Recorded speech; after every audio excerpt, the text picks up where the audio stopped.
একজন নারী ছবি তুললে দুটি গুনাহ হয়। একটি ছবি তোলার গুনাহ, অন্যটি বেপর্দা হওয়ার গুনাহ। পর্দানশীল নারীরা সেই গুনাহ থেকে বেঁচে থাকতে চান, অথচ নাগরিকত্ব আটকে রেখে তাদেরকে গুনাহ করতে বাধ্য করা হচ্ছে, যা তার ধর্মীয় অধিকার লঙ্ঘন। মহিলা আঞ্জুমানের প্রতিনিধিগণ বলেন, একজন নারীর ছবি তুললে দুইটি গুনাহ হয়, একটি ছবি তোলার গুনাহ, অন্যটি বেপর্দা হওয়ার গুনাহ। আমরা পর্দাশীল নারীরা সেই থেকে বাঁচতে চাই। ইসি কর্মকর্তারা আমাদের নাগরিকত্ব আটকে রেখে সেই গুনাহ করতে বাধ্য করতে পারে না। এছাড়াও তারা তিনটি দাবি পেশ করেন। তাদের প্রথম দাবি, বিগত 16 বছর পর্দাশীল নারীদের মানবাধিকার হরণ করা ইসি কর্মকর্তাদের বিচার করা হোক। গত 16 বছর যাবৎ ইসির সাবেক কতিপয় স্বৈরাচারী কর্মকর্তা পর্দানশীল নারীদের যে কষ্ট দিয়েছেন তা বর্ণনা করে শেষ করা যাবে না। দ্বিতীয় দাবি, পর্দাশীল নারীদের ধর্মীয় ও প্রাইভেসি অধিকার অক্ষুণ্ণ রেখেই এনআইডি প্রদান করা হোক।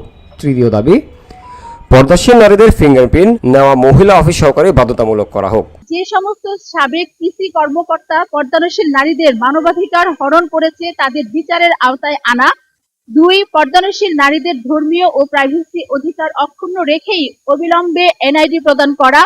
3, পর্দানশীল নারীদের ফিঙ্গারপ্রিন্ট নেওয়ার জন্য মহিলা অফিস সহকারী বাধ্যতামূলক করা। এবং এই দাবির পক্ষে আমাদের মূল বক্তব্য হচ্ছে, জাতীয় নির্বাচন কমিশন উক্ত দাবিসমূহ আগামী 1 সপ্তাহের মধ্যেই পূরণের আশ্বাস দিবেন এবং দ্রুত বাস্তবায়নের উদ্যোগ নেবেন। বক্সপপ 15 জানুয়ারি বুধবার সকাল 12টায় মহিলা আঞ্জুমান রাজারবাগ দরবার শরীফের আয়োজনে মুখ্য ছবি নয়, ফিঙ্গারপ্রিন্টের ভিত্তিতে পর্দাশীল নারীদের জাতীয় পরিচয় পত্র প্রদানের দাবিতে নির্বাচন কমিশন আগারগাঁও ঢাকা মূল ফটক সংলগ্ন রাস্তায় এক মানববন্ধন ও ইসি বরাবর স্মারকলিপি প্রদান সম্মেলনের আয়োজন করা হয়।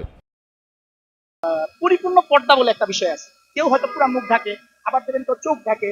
তো ওনারা যেটা করতেছেন এটা পরিপূর্ণ পর্দাটা অনুসরণ করতেছে। এখন আপনি বলতে পারেন তাহলে কি ওনারা ভুল করতেছে? আসলে এটার মধ্যে অনেক পার্থক্য থাকে। আপনি কিন্তু দেখেন যে ইহুদি ধর্মের মধ্যে কিন্তু অনেক পার্থক্য আছে, খ্রিস্টান ধর্মের মধ্যে কিন্তু অনেক আমলে পার্থক্য আছে। পার্থক্য কিন্তু কোনো সমস্যা না, বুঝি না। এটা কোরআন হাদিসের বিষয়। আপনি যদি এখন আমার কাছে জিজ্ঞেস করেন আমি বলতে পারি যারা পরিপূর্ণ পর্দা করে, হ্যাঁ, না তাহলে পরিপূর্ণ পর্দা হবে না। মহিলা আঞ্জুমানের প্রতিনিধিগণ বলেন, ছাত্র জনতার অভ্যুত্থানের মূল লক্ষ্য ছিল বৈষম্যহীন সমাজ প্রতিষ্ঠা। গত 16 বছর শুধুমাত্র পরিপূর্ণ পর্দা করার কারণে নারীদের সাথে যে বৈষম্য হয়েছে, আমরা সেই বৈষম্যের পরিসমাপ্তি চাই। পিতামাতা বাংলাদেশী এবং তারা নিজেরাও বাংলাদেশে জন্মগ্রহণ করেছেন। তা সত্ত্বেও শুধুমাত্র পরিপূর্ণ পর্দা করার কারণে বাংলাদেশের নাগরিকত্ব বঞ্চিত হয়ে আসছেন। গত 16 বছর যাবৎ ইসির সাবেক কতিপয় স্বৈরাচারী কর্মকর্তা শুধুমাত্র মুখচ্ছবি না তোলার অজুহাতে পর্দানশীল নারীদের নাগরিকত্ব আটকে রেখেছেন। এতে পর্দানশীল নারীরা মৌলিক ও নাগরিক অধিকার বঞ্চিত হয়ে নিদারুণ কষ্টে পতিত হয়েছেন। সমাবেশ শেষে রাজারবাগ দরবার শরীফের আঞ্জুমানগণের প্রতিনিধিরা নির্বাচন কমিশনের কর্মকর্তার হাতে একটি লিখিত স্মারকলিপি।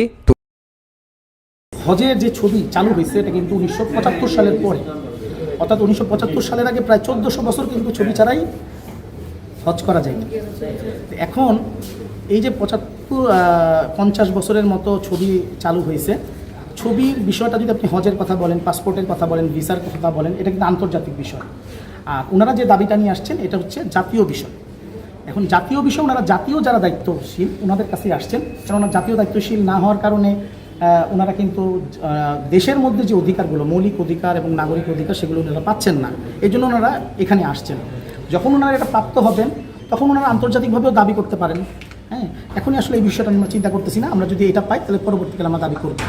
কিন্তু এখন ওনাদের যেটা মূল সমস্যা সেটা হচ্ছে ওনারা মৌলিক অধিকার হারিয়ে ওনারা বেশ কষ্টের জীবন যাপন করতেছেন এবং শুধু পর্দা করার কারণে ছবির অজুহাতে ওনাদেরকে নাগরিকত্ব থেকে বঞ্চিত করা হয়েছে। জামিল হোসেন জিতু, বিওডি বাংলা, ঢাকা।